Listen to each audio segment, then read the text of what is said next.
गेबा किना हो कायंग बती आवता रहो आग वाला पान दिए मुना के हाय बनता पान बनता काय टेंशन ले एगो आग वाला था ना और तू का पिछवा ला खा लो ढेर बोलता रहो आग आग ना जोरेला भैया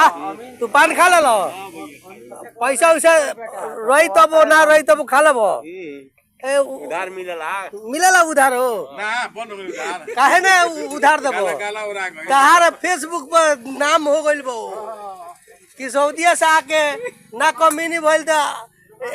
पान के दुकान खोल लेलन फ्री बताता और फिर ही एकदम भटवलिया चौक पर का भैया हां फ्री बता रहल बा फिर बताता आइए आ जाइए खाइए जाइए पैसा वैसा नहीं लगता है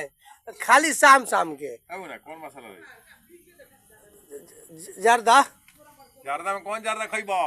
जौन जौन तार लगे जर्दा होके सब मिला के तार पान के बड़ी नाम बा कि भैया भटवलिया चौक पर हमारे इतना ना बढ़िया पान बनाओ तारे कि जे भी आवता वो बे पान खैले नहीं खे जान सेंट बात मार सही बा हैं ई बात सही कहो तारा पान के नाम बहुत दूर ले हो गइल बा हो तू पान खाई आइल बड़ा हो ए राजा का मेरा आदू हो ए मोबाइल नहीं राजी हो दी हां पान वो रेडी हो तू राजनिवास खातर कहाँ करब घर पर भटवली है जिले बेतिया पश्चिमी चंपारण बिहार पोस्ट नाम का अच्छा बस ये नो हसनैन भैया हुआ हाँ जी अच्छा अच्छा और तू कौन भैया हुआ हो है पान वाला भैया पानवन में खिया था पैसा होई तो